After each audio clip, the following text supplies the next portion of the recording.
Hello everyone, and today we have so many news coming out from the Ankama Live directly today, because tomorrow there will be the opening of the phase 3 of the beta of this Dofus Unity, and we have so many news. We have different spell animations that will come, we have changes in classes, we'll have so many different things that you guys have no idea. Even GPS without necessary to have a mount. Also, I recorded this video while talking with a Brazilian content creator, Brunachos, and because of that I will do a voiceover of the contents but share the same footage, okay? So guys, let's go right into that. So the Ankama Live started with this slide here, and in here we can see how many players played in this phase 1 and phase 2. So we can see that over 150,000 people played the new beta, and it's the highest time in all betas in these 20 years of Dofus. So that's a major thing. It really shows that people are curious about this new engine and they want to see how Dofus will evolve. Besides that, there were also 6,500 bugs that were posted in the forum, and the most played class obviously was Kra, smashing the other classes clearly. And then you also have the least played, which was Roblard, Zobal and Oginak, and we can clearly see why this happens. This is basically because Oginak, Zobal, for example, they take a lot of time, Roblard as well, they take a lot of time to rush levels, and they are also not in such a good position at the moment. Not so much Roblard, but Zobal and Oginak, they are not so well at the moment, so because of that people really don't play with these classes. And the Kra is completely the opposite, okay? The Kra, it's very easy to rush level, and that's always the favorite class for people to play in any server. Even if it was not a new server, Kra is always the most played class, okay? But for my surprising, there was actually a Sadida here. I was not expecting to see a Sadida in second place in the mono account, but I doubt that people will play it when the Unity releases, because they now know that Sadidas take so much time to rush. Honestly, it's not worth it. And in this next slide we can see the rewards that players got once they get to these achievements that Ankama proposed. We had the last goal, which was to get to level 200 and get 6,500 points. And as you can see, there were only 500 people in all the servers. So there were not many people reaching this goal, but I think this is nice because this actually gives a bit of exclusivity to the players that grinded. But I still think that a lot of players couldn't get these rewards just because they work or they can't manage to have so many hours in the game.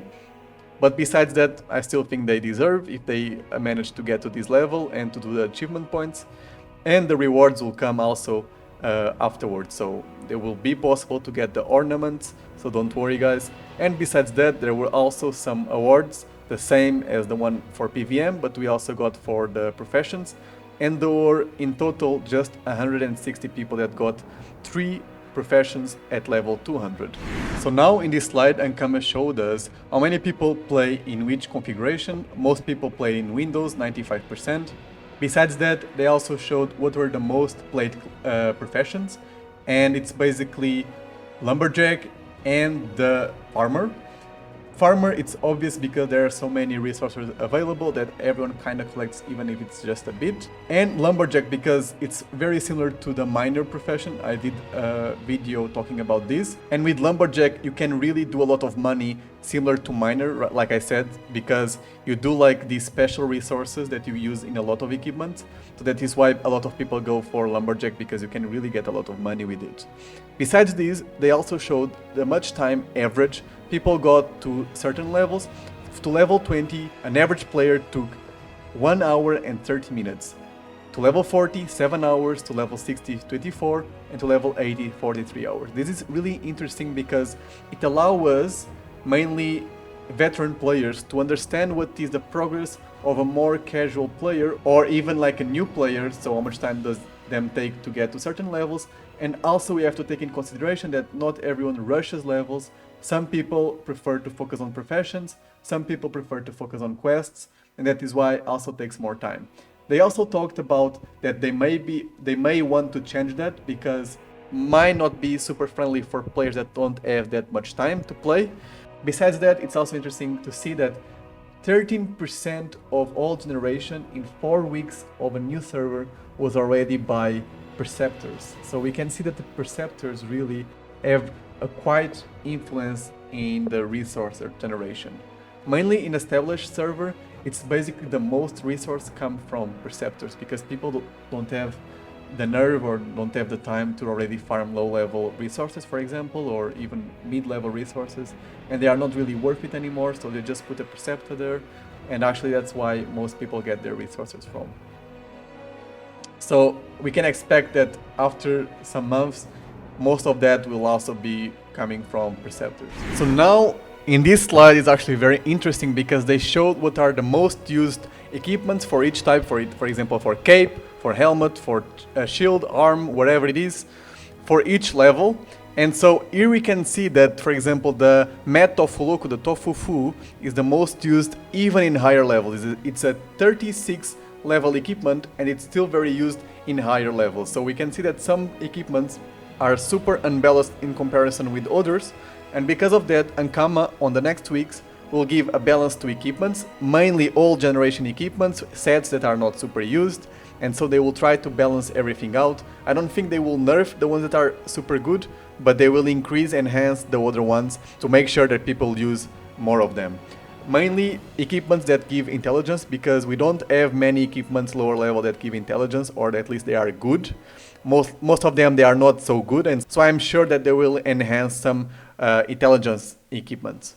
So now we have the survey that Ankama passed to the community, and as you can see, they rated overall the answers 9.6 out of 20 to the new interfaces in Unity. Gladly, we already know that new interfaces are coming. Actually, next week, Eternage, which is a guy that did a lot of new interfaces and the community loved it, and so next week we will start working with Ankama. So that's our great news. And so we actually have 2 interfaces that will come before the launch, which is the spells interface and the characteristics interface. Besides that, we also may have the main interface, which is the one that appears the points of health, the action points and the movement points, so on and so on. But only the other ones will come more or less in March or April. That's their prediction. So why we had just had a 9.6 in this interface? Mainly because they didn't really express any uniqueness to the Cosmos or to the Dofus world. It was very bland, it didn't have its own identity, and because they were also not super intuitive in some way. So hopefully we'll get this better next time. So now we have the animations, such a higher grade, 16 out of 20. I mean, we know that animations look really good, but still some of them were not really impactful or were not really lore-wise, and because of it a lot of things will change. And we actually got a preview of the Yop's Wrath. It looks so good. I'll pass now on the screen the animation of it. So as you can see, it looks so good. Besides that, a lot of spells will also modify. They specified the steamer one. Half of them were not so good, so they will change a lot of it, as I mentioned also in a previous video. And other ones will also change because they are not so lore-wise according to the classes. Besides the animations, they also talked about the maps of combat. They got a 12.5 out of 20, mainly because people didn't really like that in the beginning of the levels the maps were so short, but honestly I think that's fine. You just have 3 movement points and you don't even have any range, so you don't really need a bigger map. Besides that, people also complained about that the maps had a lot of animations around and that will disturb the gameplay. Honestly, for me that also never bothered me as well. They will though change some maps and see what the community thinks about it. So what is the phase 3 of this beta? Basically, you have access to any loot. You can go to level 200 in 1 second. You can get any profession at level 200 as well. You get any type of equipment that you want. You can basically do everything that you like. You just have to leave your temple when you create a new character. Once you leave your temple, there will be a potion dropped on the ground. You just pick it up, double click on it, and then you go to this zone, and in this zone you'll have access to everything that I just spoke about. Also, something that just came with this, so now what something that also came with this phase 3 is that you can get any type of cosmetic, which was not possible in the previous betas on the last years. So we actually got a possibility to get any type of cosmetic, even the ones that are very restricted, or even the ones that are not even available in the game. You can just try it on, or you can just try and see what outfits be nice for you once you start the Unity in December. Besides this, they plan to do some type of events between 24 of October and 21 of November to try to motivate the people to stay in the beta. For example, they want to do some cosmetics competitions. They also want to do some type of big bosses fights, from what I understood, and some other thing. So as you can see now, we have the calendar of the next 2 months, which will be the phase 3 beta.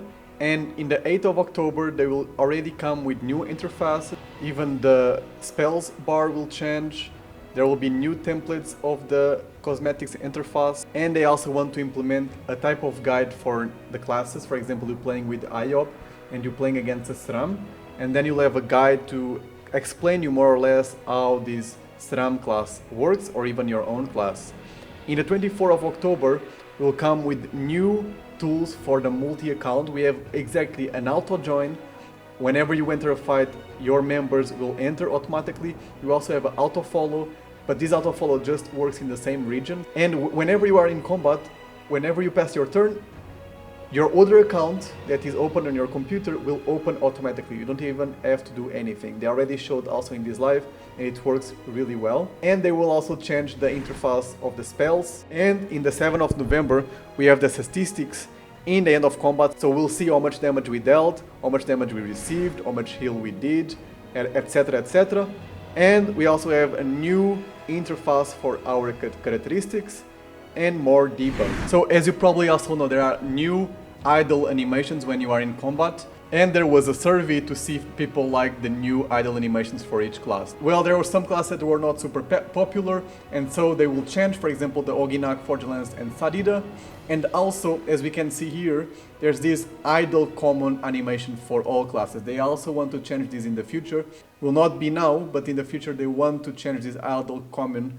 That's basically whenever you start your turn, in the middle of your spells, your stance, it's always common for all the classes. It's basically you just raise your fists, and so they want to change that to be more unique for each class. So now we have the modifications of the classes. I'm not talking about animations, I'm talking about the gameplay actually. So we have some reworks on the 8th of October in Kra and Otrov, Sakir and Pandava. Probably it will not be such a big change. And then on the 15th of October, we have the Upper Mage, Sram, Feka and Eliotrop. I'm very curious about Sram and Eliotrop because these two classes do not receive any type of changes in a long time. So let's see what they will do to them. Then in the 24th of October, we have the Eka Fleet and finally the Zeller. I don't know if this will be the complete rework of the Zeller or if it's just like a pre-rework to see what they can do with Zeller and check the feedback. But those are already great news. And then on the 7th of November, we have a complete rework on the shields. Yes, you heard me right, a complete rework of the shields. So the percentages that we have on the shields, they will be removed because they really impact a lot the gameplay. They, for example, you go to a PvP match and you can just change your shield around and it will be such a big difference. So they want to have a different purpose for the shields. So let's see how it will be. And then we also have some changes in the equipments, mainly the lower level equipments. And then we also have some modifications on the recipes because some resources are so used in so many recipes. For example, the ones that I just talked about, Lumberjack and Miner, they have resources that you can do. And so pretty much all of the equipments require this type of resources. And so that's why these two professions really give a lot of money, but they are also very competitive. So guys, I hope you guys enjoyed. Honestly, this is such a good step on the right direction. I'm glad that Ankama is working so hard and we see changes day after day, and I just can't wait to see the final version of Dofus Unity. Let me know in the comments what you guys think, and if you like my content, please subscribe. It helps me a lot to keep me motivated. And guys, see you next time.